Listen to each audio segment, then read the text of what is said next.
Hey guys, welcome to this top 15 countdown of the top 15 cartoons that I grew up with in the 80s. And I can tell you guys honestly, for anybody watching this, you kind of understand what I'm talking about, or will understand what I'm talking about. You know, being a kid growing up in the 80s, you know, the cartoons I'm going to list off here were just a part of our childhood. It's like you could not go a weekday or a Saturday morning or even a Sunday morning without watching these shows. And I can remember watching them on the television that we had. If I could show you a picture of that television, I will. But this was, and if you see it, this was the television basically where I would watch a lot of my shows along with my sisters at times that I grew up with in the 80s. Now, of course, throughout time, we did switch up televisions. I think, we had to get new ones and new ones once in a while because one would burn out or something like that. But yeah, this television here that you'll probably see on the screen is one of the primary examples of how I used to watch a lot of my shows as a kid. And, these, and again, they were just, great memories that I have. Like I said, waking up every Saturday morning and Sunday morning, and Sunday morning before church and Saturday morning, getting breakfast and all that, and just like anybody else did, and watching these shows, on different networks, syndication, you name it. But yeah, anyway, I wanted to come on here, do this little intro, and that will lead you into this top 15 countdown of the animated cartoons that I grew up with in the 80s. And if you guys have any memories of shows that you grew up with in the 80s, let me know down below. Comment if you like. Let me know maybe in the live stream if this is a premiere or not a premiere. And, really that's about it. And just to let you guys know, there won't be no visual representation, because I don't want to, warrant any kind of copyright issuing or anything like that, or taking chance with copyright in this video not being shown. So you'll probably just see the logos of all the shows that I'm talking about and just hear me talking about them and my memories about them. So anyway, guys, hope you enjoyed the countdown, and talk to you later. So here you go, the countdown to the top 15.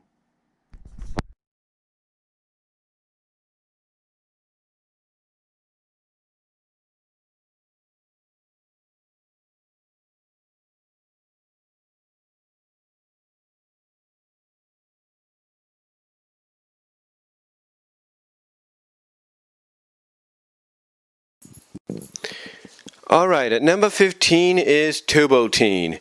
Now I know you might be wondering why I listed this on the countdown. Well, mainly because it is a show I grew up with, and as a kid I actually enjoyed. Now I did mostly watch this show through syndication in places like the USA Cartoon Express. And like I said, to me as a kid it was a show that piqued my interest. Of course, this was at a time when I was watching it that I also started watching Transformers, so the idea of seeing a human turn into a car, of course, as a young child, piqued my interest. The story basically, in case you don't know, the main protagonist, I can't think of his name right now, he ends up being merged with his car when they both crash through a window at a laboratory, after they drive off a cliff. And by being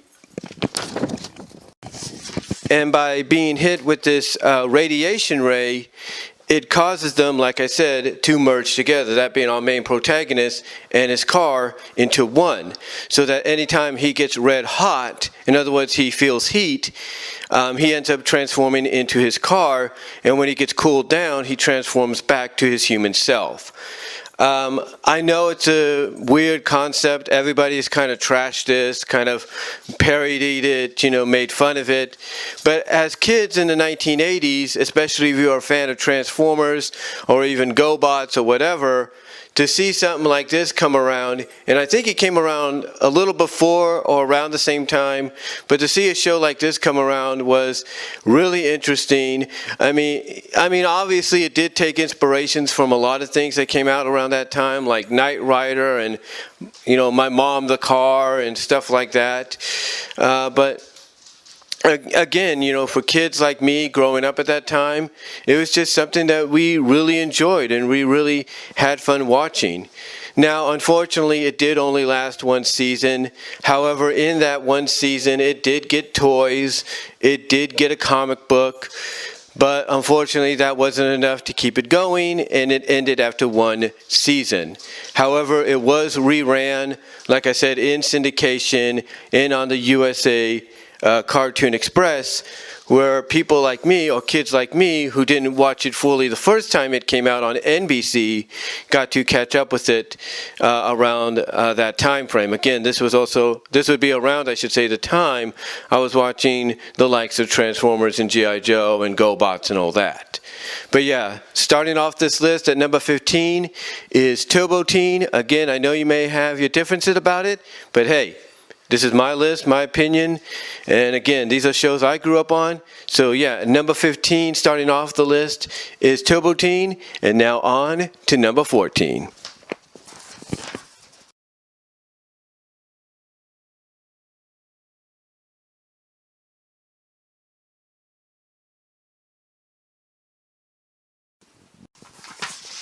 At number 14 is David the Gnome, or The World of David the Gnome. And this is a show that I watched primarily when it was on Nickelodeon. It did get reran on Nick Jr. several years ago. But when I watched it back in the 1980s, mostly between its origin years, which was 85 and 86, I don't know what it was, but it kept my interest, it kept my peak. You know, I think it's because mainly David, our main protagonist, was voiced by the dad from Happy Days, Tom Bosley. And, you know, Tom, to me, in my opinion, as a kid, you know, obviously you could tell who it was, you know, whose voice it was coming out of David. But as a kid, I enjoyed it. I don't know what it was. I don't know what made the show, you know, so appealing to a kid like me. Maybe it was the mythicalness, you know, the environmental message or whatever. But for someone like me, around 6 to 7 years old, it was a very good show.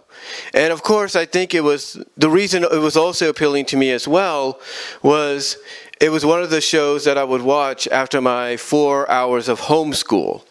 Yeah, I was homeschooled, as I've mentioned before, or I haven't mentioned before. I was homeschooled from 84 to about 86. So I was a bit of a late bloomer when it came to public schooling and kindergarten and stuff like that. But as I mentioned, after homeschool, after my mom was done teaching me in homeschool, she would make me and her lunch, and then to kind of keep me occupied, she would place me in front of the television, and I would watch some cartoons, whether they were WTBS or Nickelodeon. And it was around that time, after lunch and everything, that, you know, Nickelodeon was showing the likes of David the Gnome, The World of David the Gnome. And it caught my attention. I watched it. I think I watched it from beginning to end, and I enjoyed it. I really did. Now, of course, the show only ran for 2 seasons. And the final episode, of course, is one that everybody knows about. You know, even if you watch it today, you'll remember exactly what happens without even having to watch the whole thing. And basically, the final episode is kind of emotional. Because you didn't expect any show at that time to do this to a character. Basically, David and his wife Lisa, long story short, their time is up on the world. And they have to go to the mountains of the Blue Beyond or something like that. And it's here in these mountains to where they basically are allowed to pass on. Because if they pass on outside of that, you know, if they surpass the 400 years outside of that, I don't know if they said what happens to them, you know, is not, you know, as peaceful or something. I don't know. But basically, they go to the mountains of the Blue Beyond, and they're able to pass on in peace and basically, you know, be there for anybody else to, you know, come along and maybe, you know, have an apple to eat or something like that, because that's basically what happens. Long story short, like I said, David and his wife end up going to the mountains along with a friend whose time is also up on the earth. And in the end, they end up turning into trees. And the pet fox or companion that always would accompany David, of course, is saddened by this. But then that sadness goes away when he meets up with another gnome that obviously is looked at as the next David gnome. And he has a fox as well, a female one, a vixen. So you kind of get an idea that, what was it, Philippe, I think that was David's fox's name. No, Swift. Oh, I think it was Swift. You kind of get the indication that Swift and the female fox that we find out whose name is Agnes, become an item at the end. And I think that kind of leads into the spin-off series later on. But yeah, The World of David the Gnome, to me, was a series that really stuck with me for a while. It was a show I enjoyed watching as a kid. You can rewatch right now, as far as I know, you can rewatch all the episodes here on YouTube. They are uploaded. I don't know who's uploaded them, but you can watch them here on YouTube. And you could see for yourself exactly why I, as a kid, enjoyed watching the show growing up. And I think if you show it to your kids today, they'll enjoy it as well. But that's all for number 14. Now on to number 13.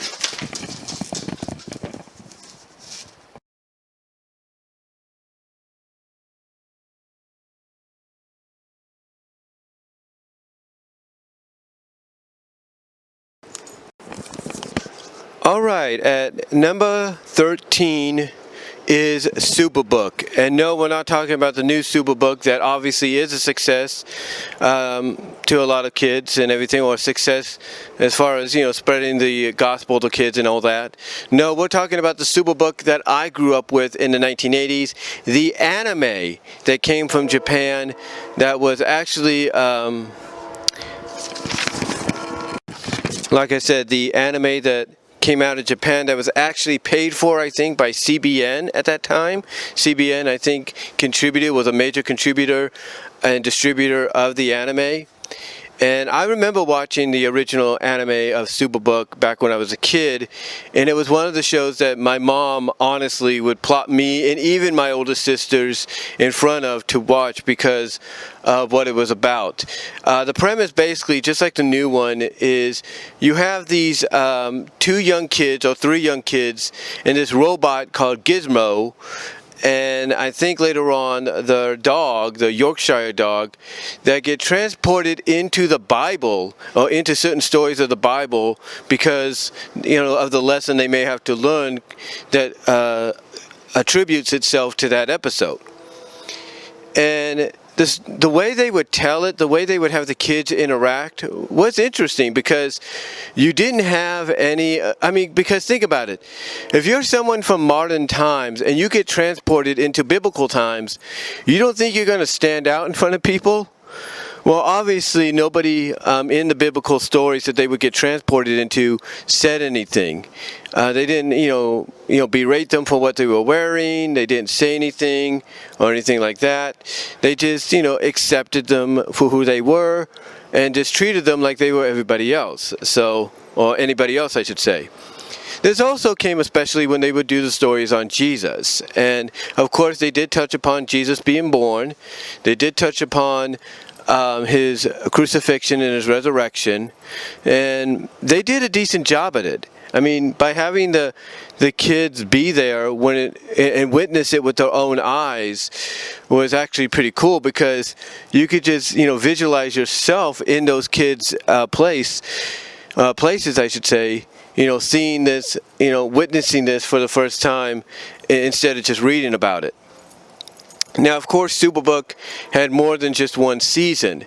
I think the next season or two, I don't know if it was the next season or 2 seasons afterwards, but they had another, one of those seasons, I don't know if it was the 2nd or 3rd season, but one of them focused more on the youngest member. I think it was the baby brother or something like that.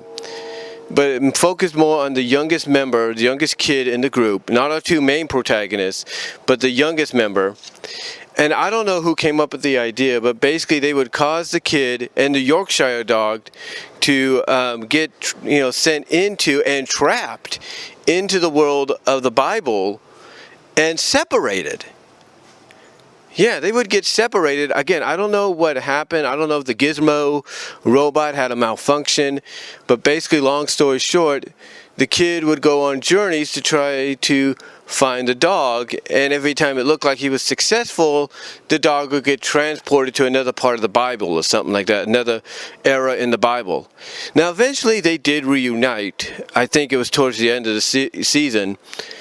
But yeah, it was kind of when I look back on it now, it was kind of a strange direction for them to take to continue the series. I mean, you did have the two main protagonist kids have to go eventually into the Bible themselves, or at least try to. And when they did, they were finally able to, I guess, help the younger kid and the dog reunite or something. Again, it was really interesting. It was a really interesting turn that they took in that season, but still, it didn't detract on how good the series was, especially if they wanted to, tell stories of the Bible to the younger viewers. So, and obviously, that was CBN's intention when they helped distribute and pay for this series to become a reality. And again, it was one of those series that my mom would plop me and my sisters in front of, and even our cousins in front of when they would come to visit, because of the message it was sending, the lessons it was teaching. So overall, Superbook, it was good. And it's a show that, I grew up with in the 1980s, and that's why it's at number 13 on this list. And now, on to number 12.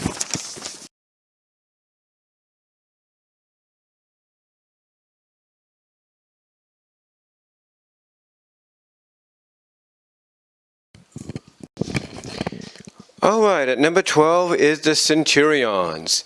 Yeah, I know that might surprise a lot of people, but again, just like with Turbo Teen, this was a show that, because of the premise of it, really attracted my attention. And as a kid, I couldn't help but watch it. Now, this was a show that was aired in syndication, and just like with Superbook that I just talked about previously, it was one of those shows that came on early in the morning. And it was one of the shows that when my mom decided to take a day off from doing homeschooling with me, she would plot me in front of the television to let me watch. And again, it was one of those shows that came on early in the morning, like 8 or 7 in the morning. And it was also a show that I think when it first premiered came on Saturday mornings and then moved to Sunday mornings syndicatedly from network television. And then I think went to USA Express, Cartoon Express, and again, that's how I was able to, watch the show growing up. But again, it was one of the shows that, like I said, really attracted my attention and really got me invested in the show and in the characters.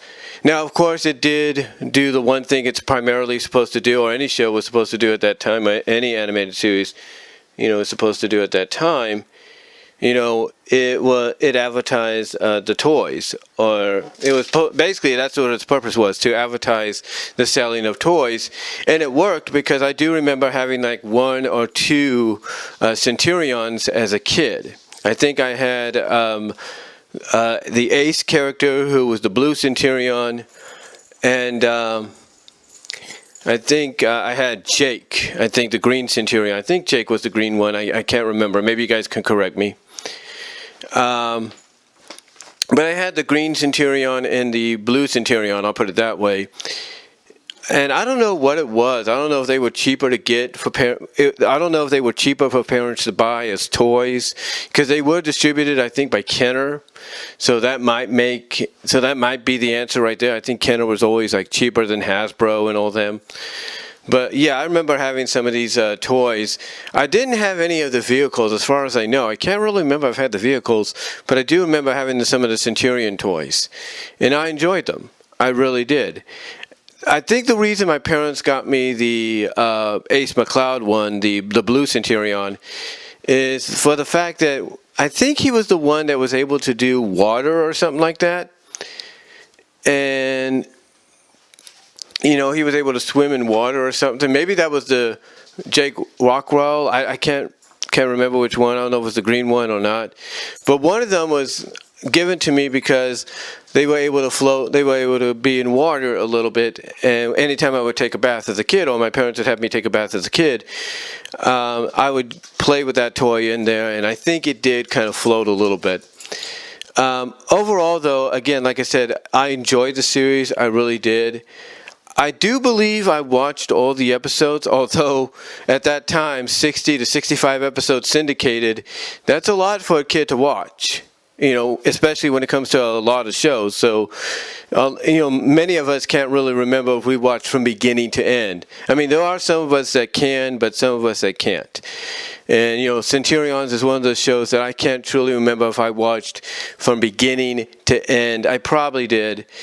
They did add on 2 more Centurions later on at the end of the series. I'm kind of surprised they didn't let the Crystal character, I think that's what her name was, who was the main operationist of their base, of the Sky Vault, as they called it in space, the headquarters. I'm surprised they never gave her a chance to be a Centurion. I don't know if they did an episode on that or not, but I know nowadays if Centurions was to get rebooted, there's no doubt that Crystal would be a character that would be integrated into the Centurion roster, as a Centurion. But overall, I liked the series as a kid. Again, the premise of the series is what really attracted me to watching it.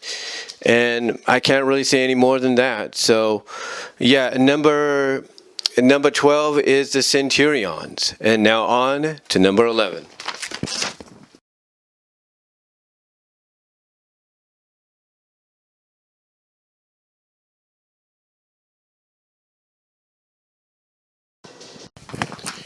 All right, at number 11 is Jayce and the Wheeled Warriors. And again, just like with Centurions, Jayce and the Wheeled Warriors had a premise on there that, really piqued my interest.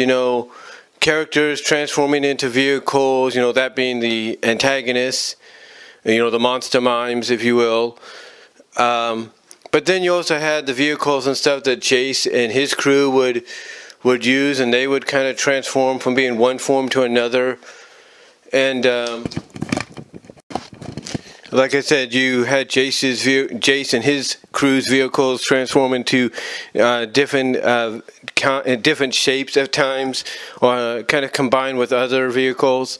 So it was really interesting. It was really intriguing. I know I use those 2 words a lot here, so I'm sorry, I do apologize. But anyway, it was indeed that, because the premise was basically, they say it in the title, they say it in the intro. Jayce is trying to reunite with his father to, merge the magic root and stop the monster minds and all that. I don't know if they do it. I think they do. I'm not really sure. But it is an interesting premise. M.A.S., not just because of the fact that, again, it's a show meant to sell toys as well, but of how some of the characters come about. I mean, you have the character of Flora, I think that's her name, who is a human girl that's actually a plant. She's a plant girl, but she has a human appearance. So, it's... you got all these characters. You got this one guy, I can't think of his name, who's kind of like a Han Solo-like character, and then you got the wizard.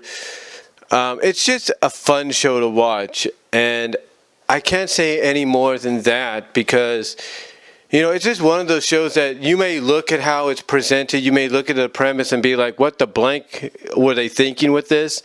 But as you watch the show, as it moves along and everything, it's really intriguing. It's really something to behold.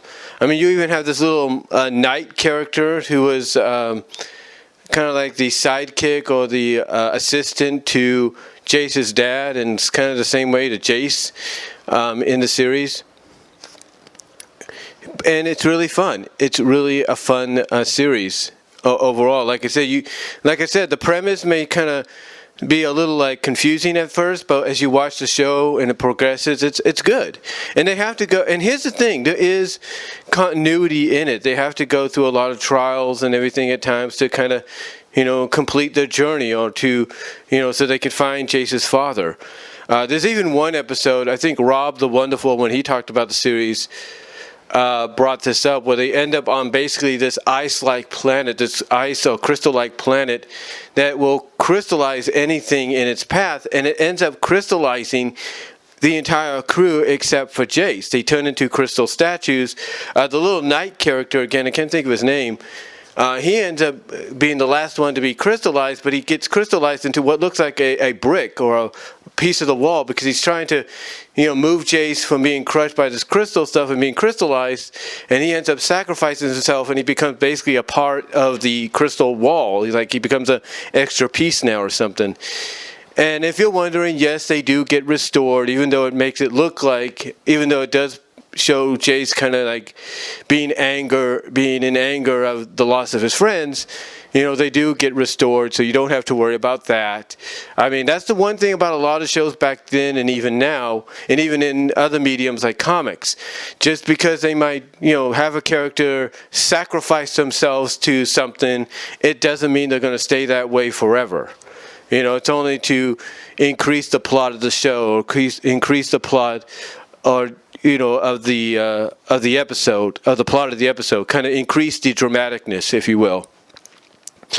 Overall, though, Jayce and the Wheel Warriors is definitely a show that I highly recommend checking out if you've not seen it yet. You can buy the complete series online through Amazon, through M.A.S.K. I'm not really sure, but I think you can watch it on Amazon Prime. I think you can watch it also here on YouTube. Again, I'm not totally sure. I don't know if they're for free or not, but you can watch the episodes online. But like I said, you can watch the episodes online. Again, I'm not sure if they're for free or anything, but you can watch them online. So overall, I highly recommend Jayce and the Wheel Warriors as something to check out, because to me, as a kid, watching the show when it came on, and it was one of those shows that honestly came on at a certain time. It came on, I think, around 2 o'clock in the afternoon. And I would watch it when I was a kid, and that's what gained my interest for it, every time.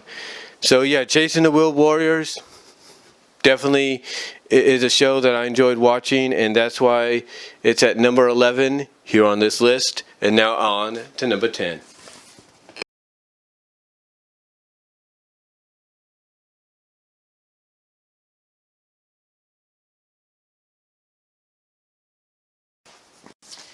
At number 10, I'm pretty sure you knew this was going to be on the list. It is the Smurfs. And I know you're thinking, well, shouldn't the Smurfs be a little higher or lower? Well, that's your opinion. And in my opinion, I liked the Smurfs growing up. I may not be fond of what they did with them recently with the live action CGI movie, but that's just my opinion. I mean, everybody's got a mixed reactions to those, as well as they probably have a mixed reaction to the third movie, which was all animated. So, what are you going to do? But again, as a kid growing up in the 80s, loved watching the Smurfs. It was one of the Saturday morning shows that I knew the moment me and my sisters woke up, we turned on NBC, I should say. We turned on NBC, and we would watch, because it was one of the first cartoons that would air in the morning. Now I know they would move it across different time slots throughout its run, but it was mainly always aired like right at the beginning, like between 7 and 8 o'clock. And we ate it up. Me and my sisters ate it up. Now, of course, Smurfs did kind of come under fire, just like D&D did, Dungeons and Dragons did back at that time. Due to basically what it was based around, or people assumed it was based around. Because I could tell you there were numerous times that, well, not numerous times, but for some time, not a long time, but for some time, my mom would not let me and my sisters watch the Smurfs, because she felt it wasn't, she felt basically it wasn't representing, it was representative, basically she felt it was very representative of, of darkness, of evil, of, magic and stuff that you shouldn't believe in. Kind of along the same veins as Dungeons and Dragons. But as time has gone on, basically, my mom became more receptive of the fact that, okay, maybe Smurfs isn't as bad as Dungeons and Dragons is, but, you know, still got to be careful with it. But what I'm saying is that she actually let us watch it when we were kids. She wasn't so, restrictive of it as time went on, because basically, if you were to give her a choice between, okay, what animated show do you want your kid to watch at this time on a Saturday morning? Do you want them watching Dungeons and Dragons or Smurfs? She would choose the latter. She would choose Smurfs. Because even though it has the mythicalness and all that, it doesn't feel like it's something that's really that bad, and really that dark or anything. And it doesn't have, obviously, the controversy that Dungeons & Dragons had along with it that made news media outlets, across the globe. But yeah, Smurfs to me, I thought was a good show. Really enjoyed it. And just like any show at that time, it ended up getting a theatrical film called The Magic Flute, which I think you can find on Netflix. I think you can find it on Stars as well. I don't really know. Stars Encore. I don't really know. You can find it somewhere online. I think it's Netflix, Stars Encore, and I think Tubin you can find it at. I'm not really sure. Don't quote me on that. But you can find it at someplace. I think you can find it on Hulu as well. I don't really know. I think you can find it here on YouTube as well.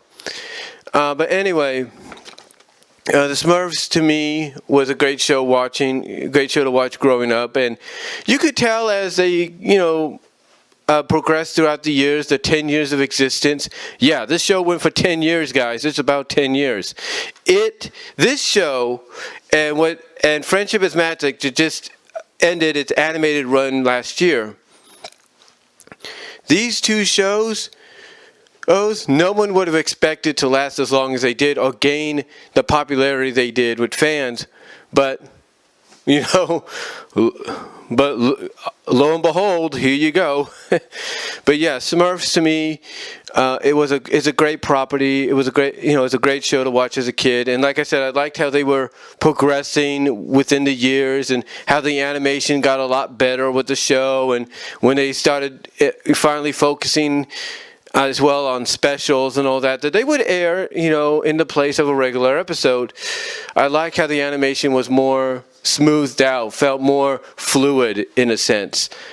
And I can't really say any more than that. I mean, I'm glad they're coming back with a new series next year, within the next 2 years or something like that on Nickelodeon.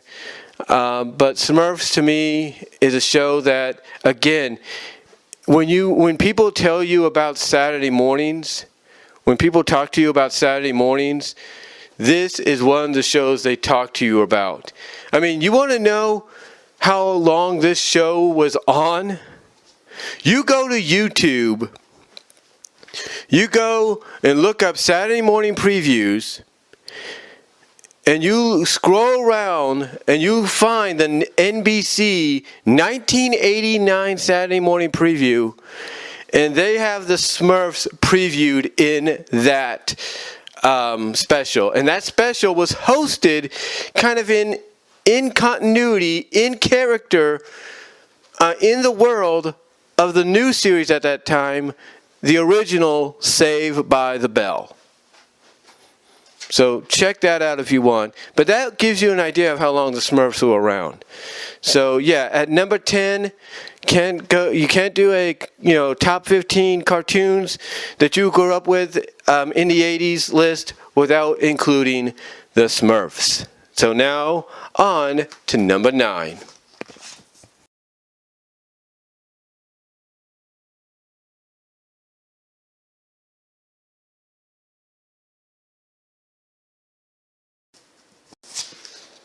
Number 9 is Silverhawks. Now again, this is a show that I watched back when I was a kid.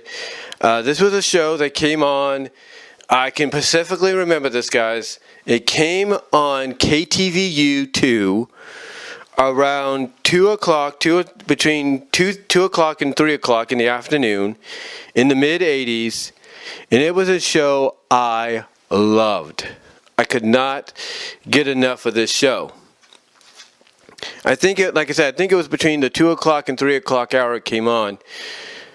And again, I could not get enough of the show. Now, unfortunately, it didn't last too long. I think it only went for one season, maybe a season and a half, like one season and half a season. But Silverhawks was pretty cool. I mean, the concept of the fact that you had this, this fighting force, consisted of cyborgs that, when they have to go into battle in space, they put their helmets down, and that kind of, activates their powers, their abilities. Now, what's interesting about this is you had one Silverhawk. I can't think of his name right now, but he was a cowboy character. And unfortunately, he didn't have the ability to do what the other Silverhawks did, fly in space, spread the rings and all that to do and stuff. He didn't have that ability. But what he did have the ability was playing his guitar, and when he would play a certain chord or note on that guitar, it would allow part of their ship to separate into a fighter jet or something like that. It's not a TIE fighter, but basically like a fighter jet that he would utilize in battle. So he contributed in that way. Overall, it was a pretty good concept. I mean, the cast of characters you had the leader, of course. You had siblings that were twins, a sister and a brother. You had a mime character as part of the team. And then, of course, you had the cowboy guy. And they were led by, I can't think of this other guy's name, but they were led by this individual who was kind of like a police officer or something like that. So that kind of made the Silverhawks basically like a police force, a crime fighting force. And again, it was a fun concept.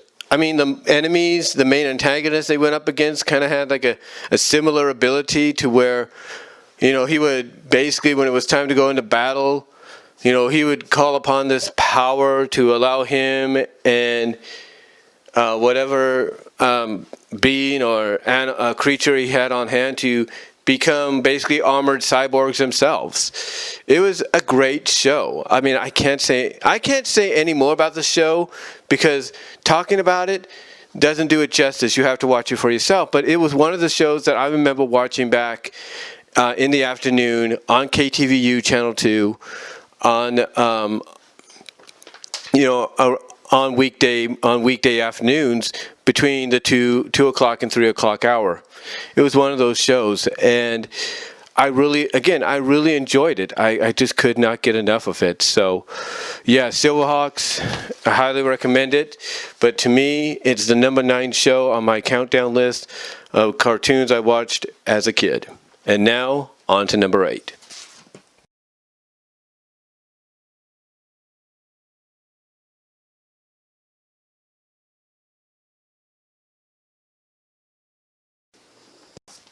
All right, at number 8, this shouldn't be a surprise since, I'm a Disney fan. Me and my family are basically a Disney family. It is the Gummi Bears, The Adventures of the Gummi Bears. And this is a show that, honestly, you look at the premise, you would think wouldn't last as long as it did, but it did. From 85 to 1991 is pretty impressive. Now, here's the thing. For anybody that's curious as to where Gummi Bears debuted, let me make this perfectly clear. They did not debut on ABC. That was one of the homes later on Saturday mornings, but the original home was NBC. Yes, NBC aired the Gummi Bears almost kind of like face to face, or how do I put it? They kind of basically aired the Gummi Bears against one of Disney's other properties, the Wuzzles, which was on CBS. Yeah, they aired Gummi Bears around the same time CBS was airing the Wuzzles. That was pretty interesting if you were a fan. And I think Disney worked it out to where maybe they asked NBC to air the Gummi Bears earlier, so that maybe a half hour earlier, so that if anybody wanted to have their Disney fix on Saturday mornings, they could watch Gummi Bears, then they can watch Wuzzles. I don't know. But yeah, Gummi Bears, like I said, debuted on NBC in 85. This was at a time when Disney was going back and forth between, broadcast networks when it came to airing some of the material. There were times, I think NBC was the primary home at the time of The Wonderful World of Disney. And both them and CBS kind of had a deal going back and forth when it came to like primetime holiday specials and all that. Like, you know, NBC would air a few specials here and there, like mostly the DTV specials that were based around the holidays. And then, you know, CBS would air other specials, like let's say, you know, Thanksgiving ones, Halloween ones, you name it. But the big coup for NBC at the time, and I think this was the last year they had it before it moved over to CBS, was Mickey's Christmas Carol. And I can tell you honestly, there is a tape. I don't know if I still have it. It's probably rotted away now in that old house in Oskaloosa, Kansas. But there is a tape that we recorded Mickey's Christmas Carol on. My mom recorded the Disney Channel special, Ricky Nelson, A Brother Remembered. And I remember, and I could tell you honestly, I think I put this on DVD somewhere. I have to look, because if I did, I will try to at least get the final moments to kind of give you an idea of what I'm talking about. But at the end of the Christmas Carol, Mickey's Christmas Carol, in the credits, you hear them talking about the Saturday morning stuff, Gummy Bears, Floofer, I think, or Foofer, and Fraggle Rock. And then afterwards, you see this ad of Red of Fraggle Rock sliding down something, and then just ends right there. Kind of the recording stops. But basically, like I said, Mickey's Christmas Carol was like a big coup for NBC at that time. And having that, along with The Wonderful World of Disney, and the ability to air these Disney TV, Disney DTV music specials and all that, allowed them to really help promote the Gummy Bears. And that got a lot of kids' attentions to tune in and watch it. And from then on, it became a huge hit. It became a huge success for Disney, to the point that even after the distributing license with NBC expired, they realized that, hey, keeping Gummy Bears on Saturday morning is a good idea. Let's move it to ABC, and that's what they did. So yeah, Gummy Bears was pretty cool. It was a great show. I mean, eventually it did become part of the Disney Afternoon in 1990, 30 years ago. And that's basically where the final season really took off, because this is where you would get the two-part finale, King Igthorn, and then some of the episodes that follow that obviously take place before. But yeah, overall, it's just a great show to grow up with. And you know, looking back on it now, and the fact that I could watch it anytime thanks to Disney Plus, it's just fascinating. I mean, I have the first volume of the series. I wish they put out more. Eventually, maybe they will down the line. But like I said, I have the first volume of the series. I recorded the series on DVD. Just enjoyed watching it when it was on Toon Disney when I was living in Kansas. Living in Lawrence, Kansas, that is. I had Toon Disney, and I enjoyed watching the series on there. So it was just fun. And I can't say any more than that. So yeah, Gummy Bears was definitely a show that, again, just like with Smurfs, when you think about Saturday mornings, and growing up with Saturday mornings and all that, it's one of those shows that you can't think about out and smile without remembering waking up and getting a bowl of cereal. And, it's like getting a bowl of cereal and sitting down and watching, because they were like one of the first shows you would see. So anyway, that's about it for Gummy Bears at number 9. On now to number... Well, not 9, but number 8. Sorry, I kind of misspelled it. I'm sorry if I said 9, guys. I do apologize. It's number 8. I kind of lost track there. So now on to number 7. And again, I do apologize if I kind of miscounted on some of these, or I lost track of the numbers that they're listed at. But now on to number 7. Gummy Bears was number 8. Now on to number 7.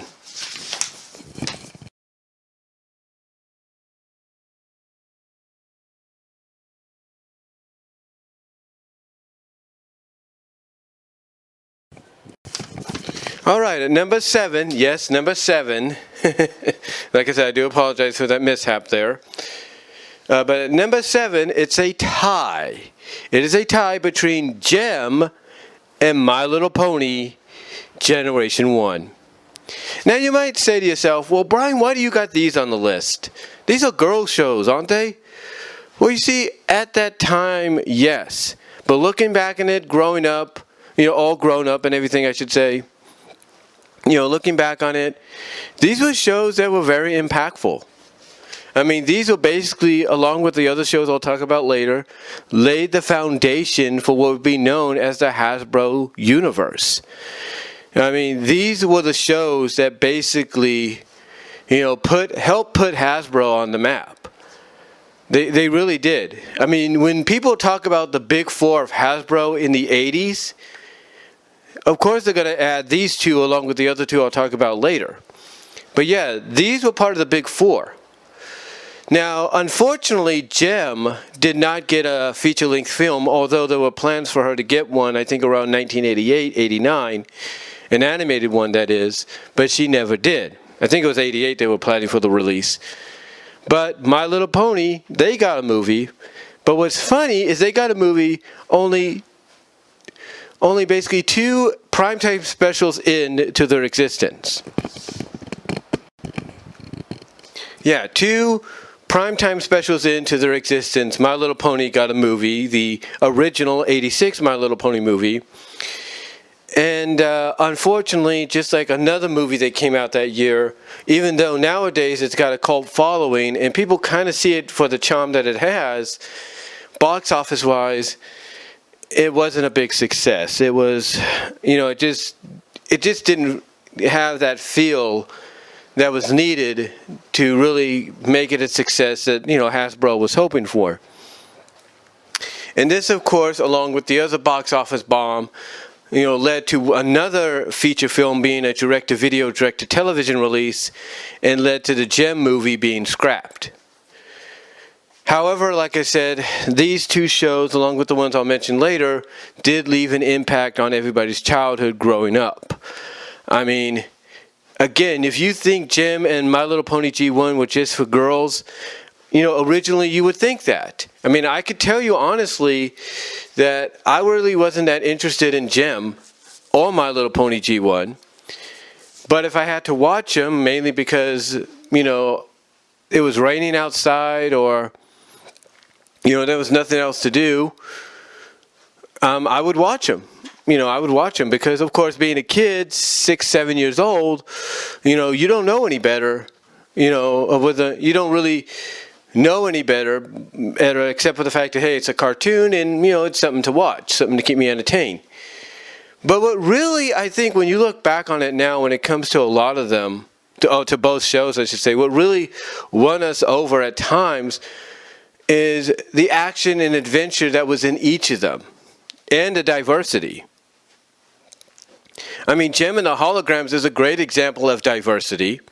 There's no doubt about that. I mean, look at the band members, especially going into the 2nd and 3rd seasons. And then if that's not enough, they also incorporated some action and adventure in there, which was pretty cool. Which was pretty cool when you look back on it, because you wouldn't expect something like Gem to have action and adventure, but she does. But she did. And it was, like I said, pretty cool to see. It was actually pretty cool to watch.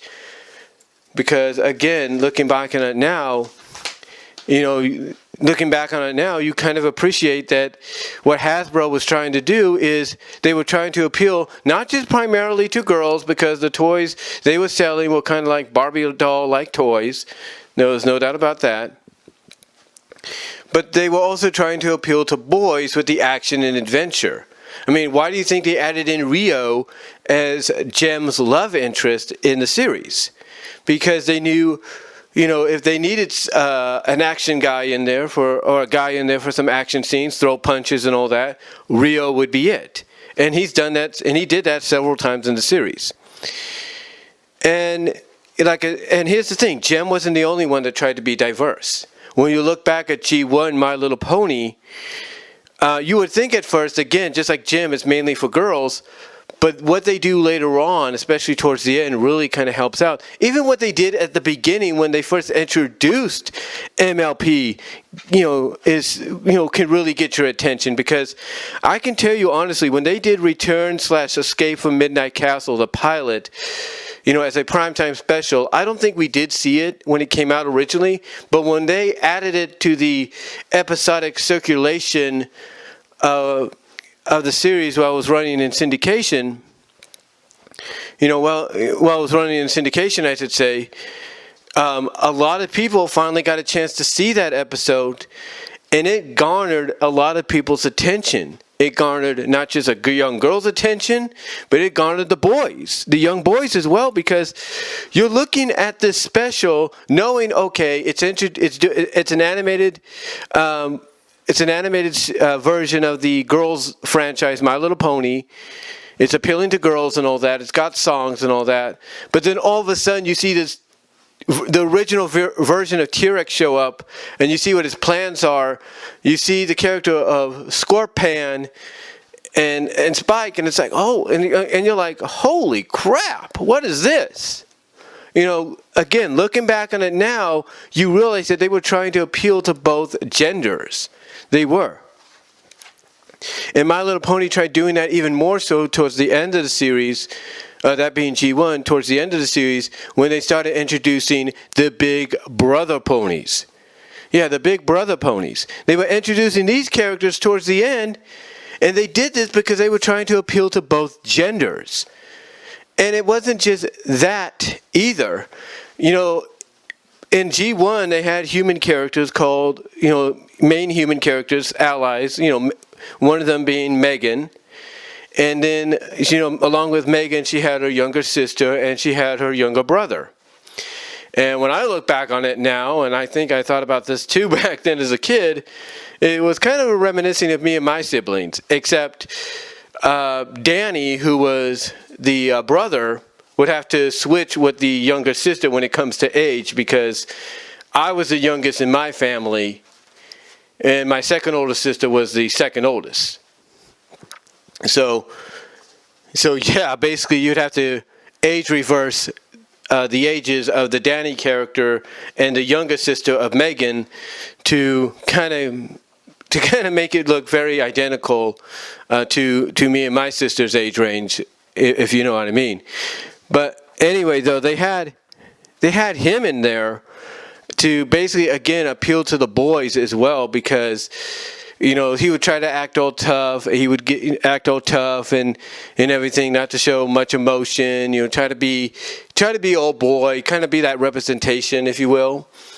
But then you had Spike, and I like how they kind of had those two characters bond together in the series as well. And you also had episodes dedicated to Spike, who was trying to find his own purpose and stuff. So overall, G1 of My Little Pony, despite the fact that just like Jem, its primary target audience was girls, obviously Hasbro was trying to appeal to both genders at that time, both girls and boys. And that's why at number 7, yes, number 7, tied at number 7, Jem and the Holograms and My Little Pony G1 are slated. And again, if you have not checked, and here's the thing, if you have not checked out these original versions, which I'm sure you have, but if you haven't, you're doing yourself a disservice. Go check them out. So now on to number 6.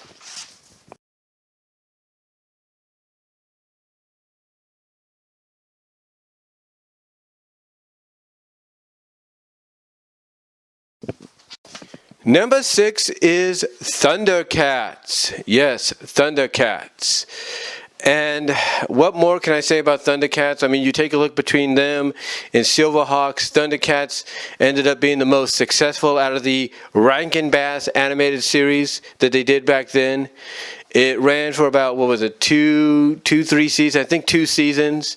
Thanks to Frank Hill, it's Frank. I have a majority. I have the entire set.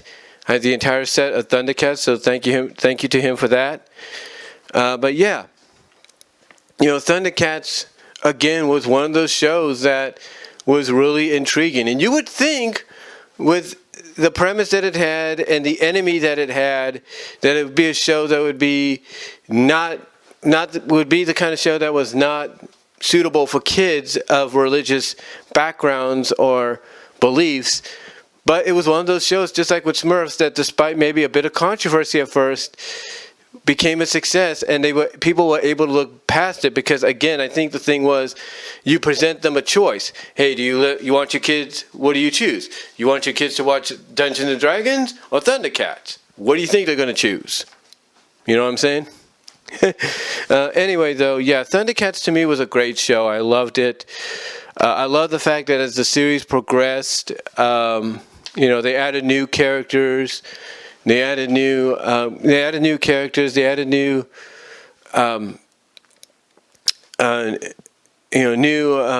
parts of the lore of Thundera and everything.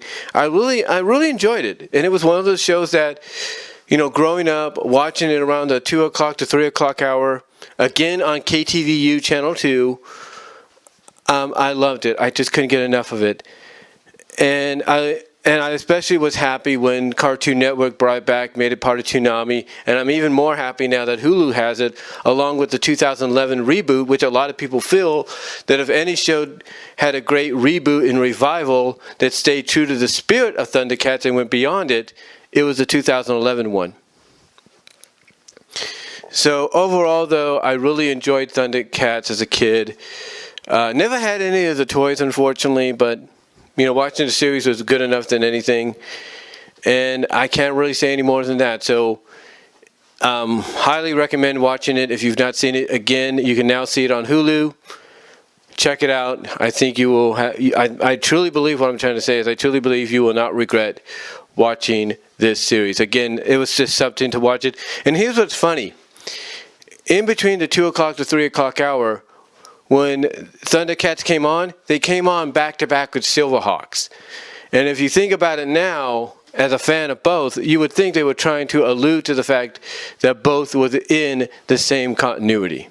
But yeah, at number 6 is Thundercats. Now on to number 5.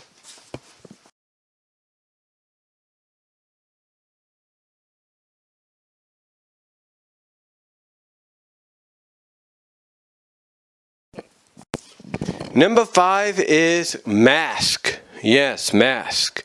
And again, just like with Centurions, Jayce and the Real Warriors, and even Turbo Teen, M.A.S.K. attracted me as a kid because of what it was about, the premise and everything. The fact that you had this crew of people, men, mostly males, and I think 1 or 2 females in there, that when they would put on these helmets, they would be able to, I guess, connect or have some kind of control over their vehicles that looked like standard vehicles, but in reality were actually armored assault vehicles, which, if that makes any sense.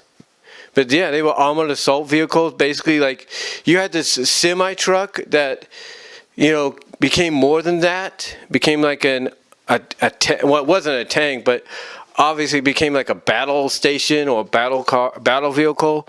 Same with what was it, a Chevrolet Ferrari like thing.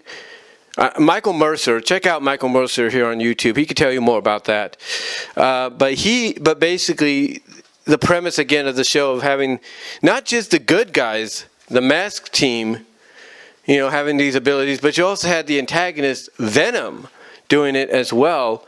And that really brought a lot of intrigue and interest to me as a kid. Because, again, just like with Jayce, just like with Centurions, Turbo Teen, and then the show later on I'm going to talk about, it just had that, it just had that feel to it that, you know, if you buy the toys, you would have fun playing with them. And I think, just like with the Centurions, my parents bought me some of the toys.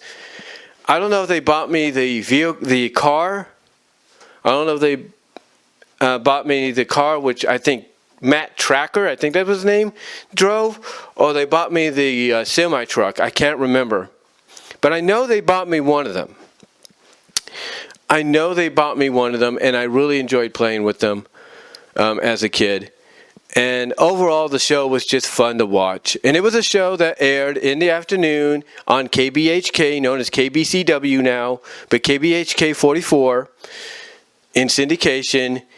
And it aired around, I think, the same time Thundercats and Silverhawks did, or it may have aired afterwards. I don't really know. But I enjoyed watching it and could not get enough of it. I mean, again, you wanted a show that, you know, you could sink your teeth into as a kid that had a similar premise to what you had seen in previous shows that you were a fan of. This was that show. And what I like about it is now it's part of the Hasbro universe and has the potential to be a Hasbro cinematic property in the future. I mean, it's already doing Hasbro's crossovers with other properties, but with other properties.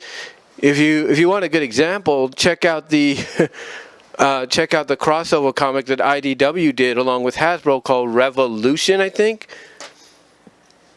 it's called Revolution, I believe.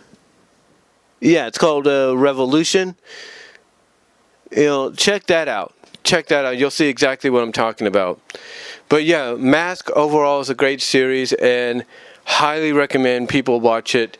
If they've not, if you can watch it, I think you'll be able to find it online somewhere. But again, watch this series if you've not, because to me, you'll see, because in my opinion, you'll see why as a kid back in the 80s, it was so appealing. And now, on to number 4.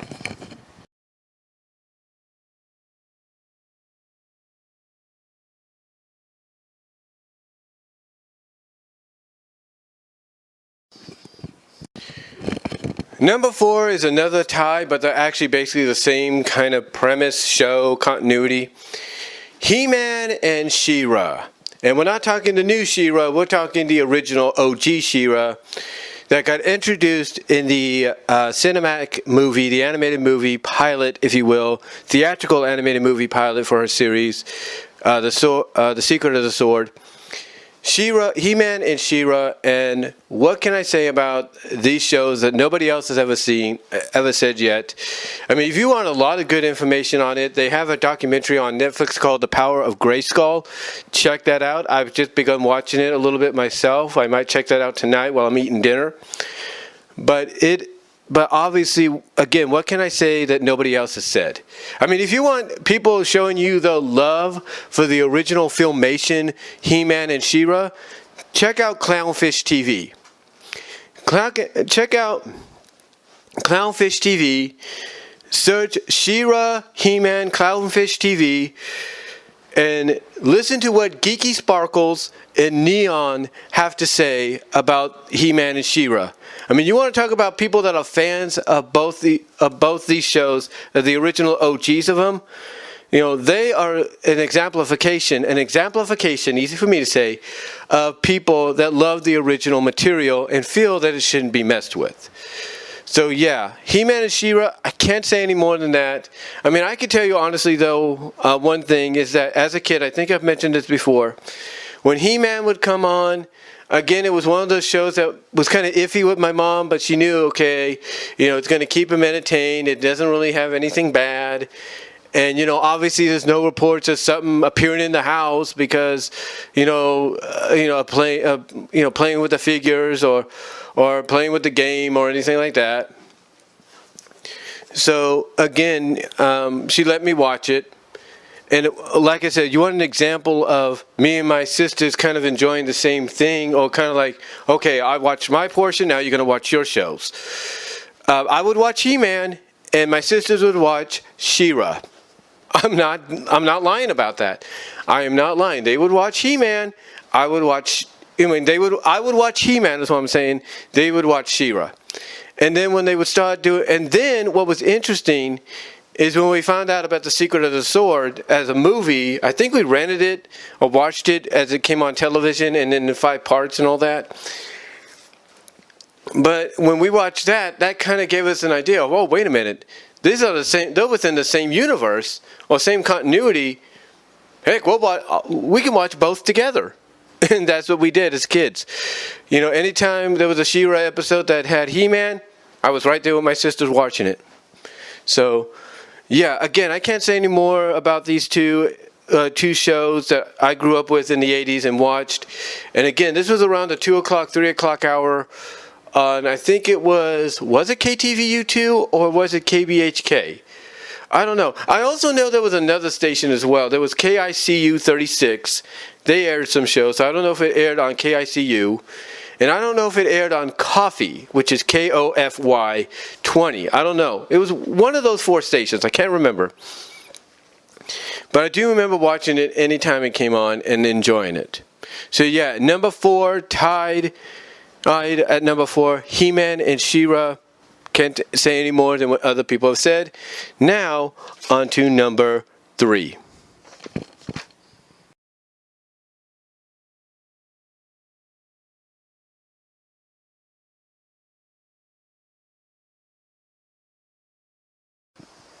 Number 3 is another tie, but obviously for me, growing up in the 80s, especially the late 80s, watching these shows back to back, even having to switch from one station to another, was worth it. Now, I've mentioned before, basically as a kid, I think I've mentioned this, you know, I had a VHS tape where I would record 2 hours worth of shows every day for the 6-hour duration of that tape. And sometimes I'd have to re-record over an episode or something just to record or something like that. Oh, did I? No, I don't think I did. I think after I recorded 6 hours worth of material, which was basically 80 minutes each. So you're looking at like 80, 160, which is like 2 hours and 40. You know, after basically doing like 4 to 5 days worth of shows, I took the tab off the VHS and made sure it didn't record over again. But like I said, this tape is a prime example. If I could ever find it again, I don't think I will, but if I could ever get my hands on it somehow, this tape is an example of my childhood. Because back to back, you had Rescue Rangers and you had Ninja Turtles. That's what it was. Rescue Rangers, Ninja Turtles. I mean, this is how the lineup went for me on my tape. Alvin and the Chipmunks, Super Mario Brothers Super Show, Rescue Rangers, Ninja Turtles. That's how it went. I'm not lying. I am not lying about that. And I remember recording those back to back when we lived in the San Lorenzo, basically when we lived around I guess you could say, kind of like what my sister lives right now in Modesto. She lives in what's known as the Empire section of Modesto. So we lived like kind of on the border of San Lorenzo and Hayward. So we lived in that vicinity. And I remember just recording with this tape all those episodes, enjoying them, having fun with them. And back to back, was Chippendale. Every day was Chippendale Rescue Rangers, Ninja Turtles. Chippendale Rescue Rangers, Ninja Turtles. And they became so influential to me, or influential, easy for me to say, influential to me as a kid that I could not get enough of them. And I'm glad, and you know what, I was happy to know that I wasn't alone in my family watching them. My older sister enjoyed watching them as well. She loved Rescue Rangers, she loved Ninja Turtles. You know, she took me and my cousin to go see the first movie and the second. So, in theaters, by the way, at the Southland Mall. So, it was just fun. It was just a fun time. And again, my sister was such a fan of both of them, and you know, both shows, that there were times that you would walk into her and my older sister's room, And I'm just turning the light off there because it's still daylight outside. But there were times you would go into her and my second older sister's room because they shared a room together. I had one to myself. They shared a room. You kind of get the idea. But anyway, like I said, there would be times where, you'd look on the floor, and one of the things she would do is draw. And she's a good artist. She's a good artist. You could tell that obviously. You could see that obviously from what she was doing, and she would do, I would almost say, identical Disney-like renditions of Gadget Hack Wrench. That was just amazing. Just to look on the floor and see her doing her own version of Gadget, drawing her own identical version of Gadget, but with different hair colorings and all that. Was pretty cool. But yeah, both shows were great to watch because, they didn't have a similar premise, but basically it was cool to see. You had like one show, which was a Disney show, you had a team of crime fighters, and then the next show you had these these teenage ninja turtles, if you will, that were friends with this. I guess a lot of people, even Doug Walker, through Nostalgia Critical by himself, would basically say she was attractive, and that's April O'Neil. With an ally like her and everything, and it was just fun going back and forth between the episodes. It was just fun. I remember, like I said, one of the final episodes I recorded on that tape, basically were, I think one of them was Carpet Snaggers for Rescue Rangers. I think what it was, I think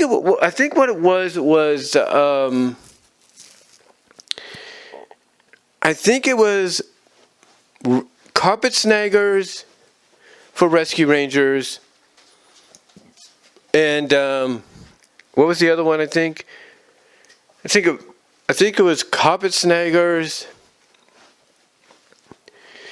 and what was the other one? I think the other one was Calories Not Included. I'm not really sure. No. It was the Sherlock Jones one. That's what it was. I think that's what it was. I think it was the Sherlock Jones one and Carpet Snaggers. And then on the flip side of that, because it was back to back, we had the big the big break-in and the big break-out. So I was able to record all those 4 episodes, before the tape ran out, if you know what I mean, or came close to running out.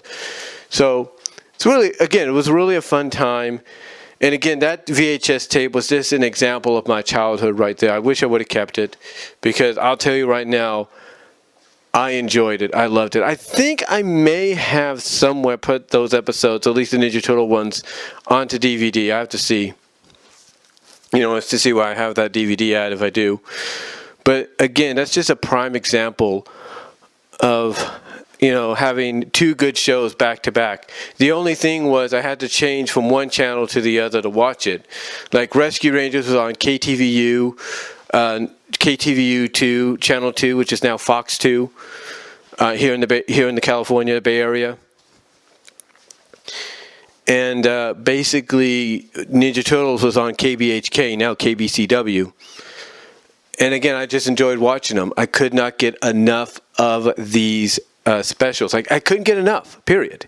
That's the gist of it. I could not get enough of each of these shows. And just the fact that they were back to back, even though they were on different networks or different channels, I loved it. I really did. And that's why Ninja Turtles and Rescue Rangers, is tied at number 3. And now on to number 2.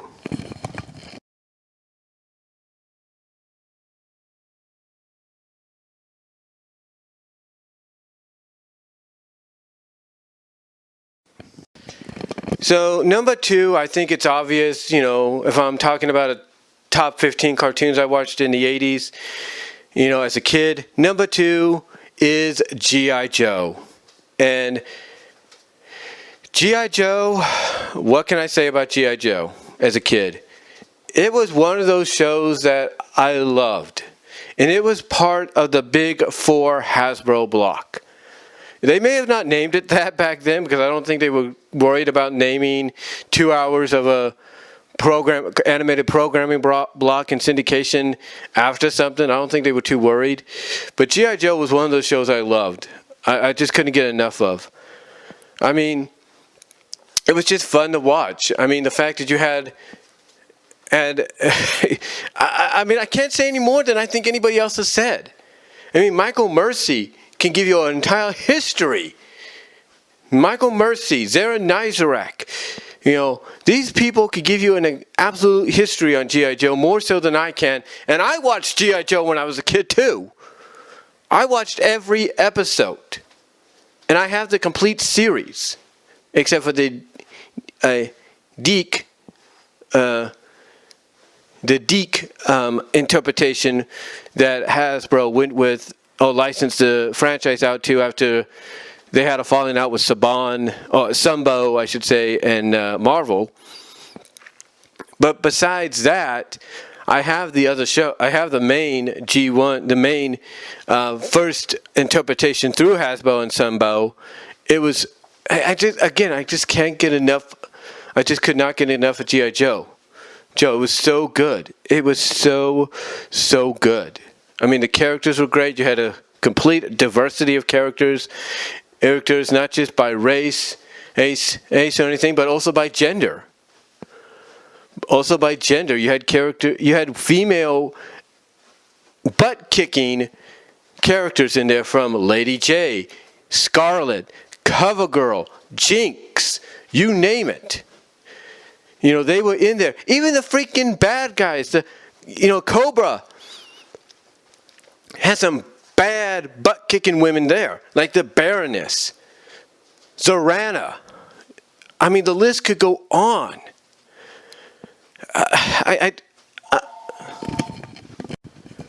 Like I was saying, even, Cobra had, bad butt-kicking women like the Baroness and Zorana. And again, the list just goes on. It was just so good. The show was just so good. And I can't say any more than that, because you have to see it to believe it. You have to see why everybody praises a show like this. And just like My Little Pony that I mentioned earlier, it did get a movie. Unfortunately, this was the movie that ended up as the direct-to-video, direct-to-television movie when it came out, because of the fact that, the box office wasn't kind to My Little Pony, and the number one show I'm going to talk about in a moment, you know what that one is. It wasn't too kind to them, so because of that, G.I. Joe ended up being put to direct-to-video and direct-to-television, and the Gem movie, like I mentioned earlier, was scrapped.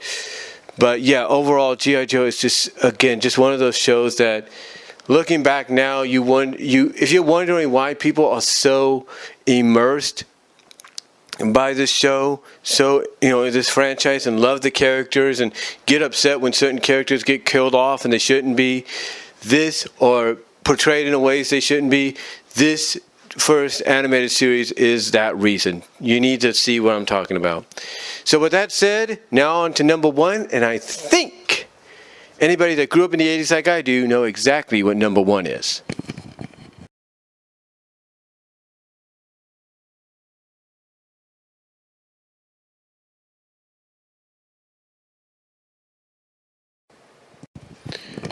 All right, at number one, of course, it's obvious if you grew up in the 80s, Transformers. And what more can be said about Transformers that people like Michael Mercer, Optopotamus, Zara Nizarak, Rodimus Primal, Bolt Matrix, and the list goes on. What more can be said about Transformers that no one else has already talked about?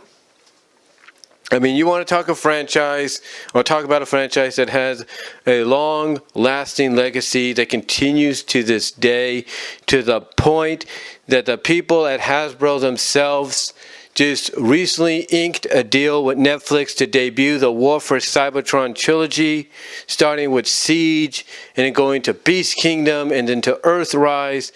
Basically, ladies and gentlemen, paying homage to G1 for a more modern take.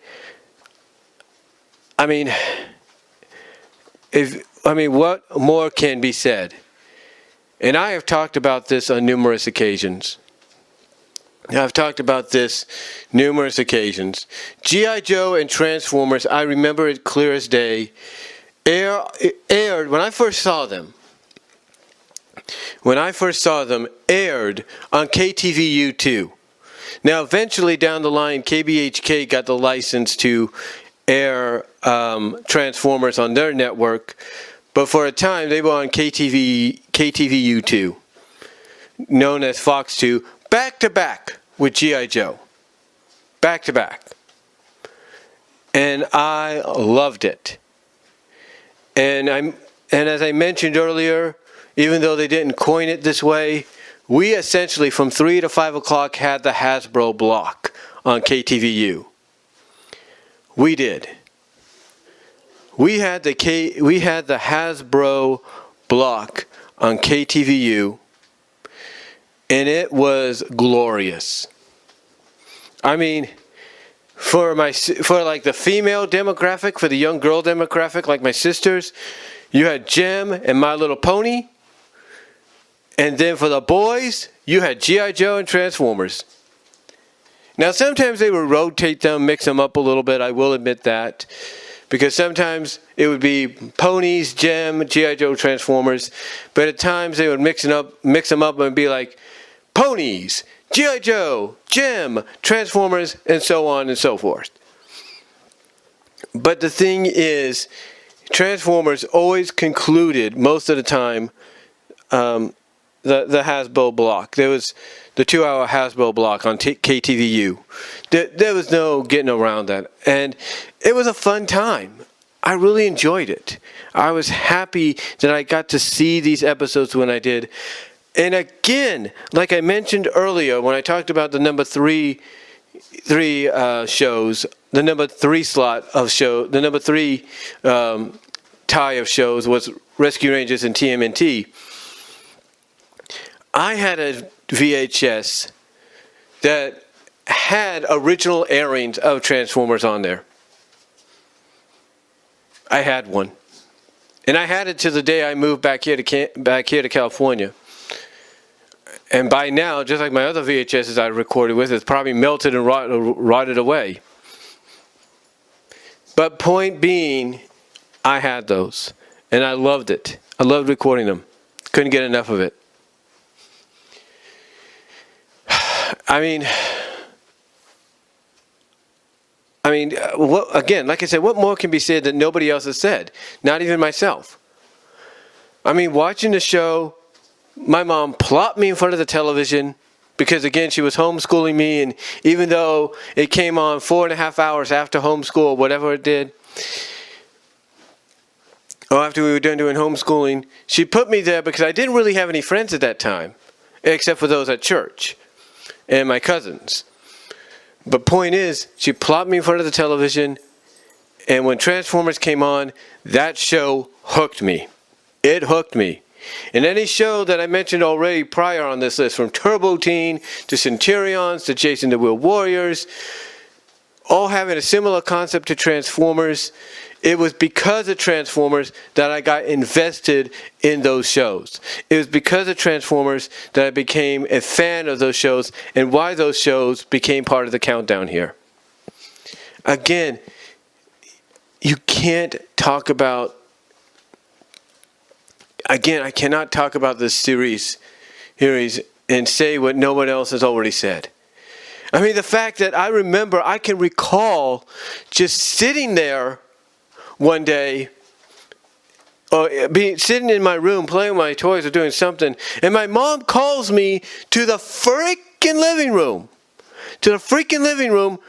And she says, "Brian, take a look what's on." So I go and see. And what do my eyes behold? My eyes behold MTV. My eyes behold the Touch music video for Transformers the movie.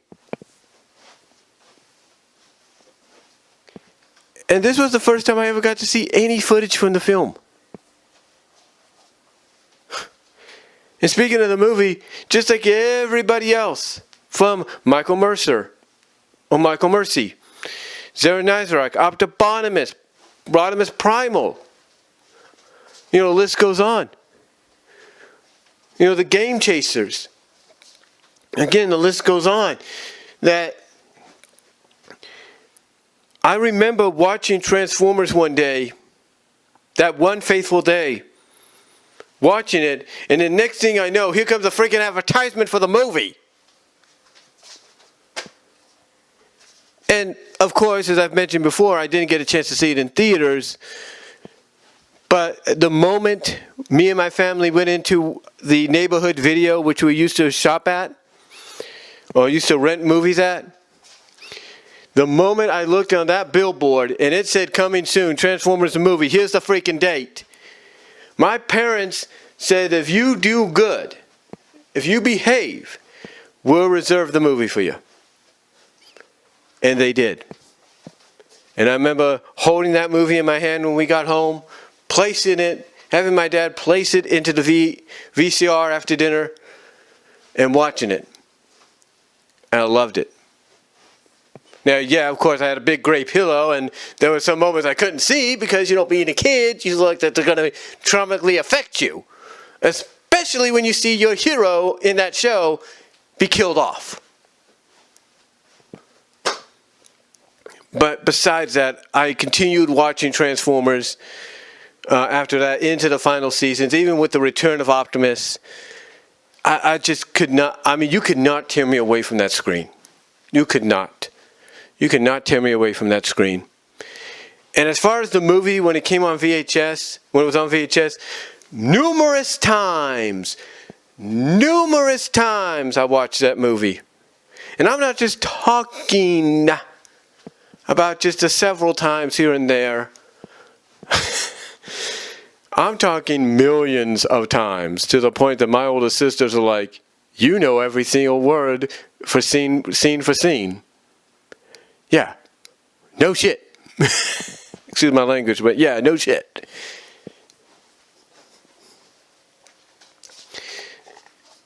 But again, it was just one of those shows that I could not take my eyes off of.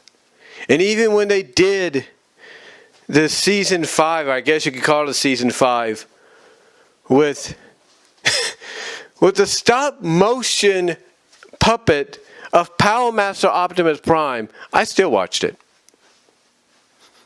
When they did the Generation 2 CGI cube effect for Transformers, I watched it. Going back to the Power Master season, where they have Power Master Optimus Prime with that young kid, Tommy or Timmy or whatever his name was. I remember one day, looking, again, I've mentioned this before, I looked through the TV guide, and it said from 9 to 11 Transformers. Nothing else was aired. Again, you know, what more can you say that myself and Zeranizarak and Michael Mercy and others have not said? I mean, it's just one of those shows that, again, you take a look at its influence.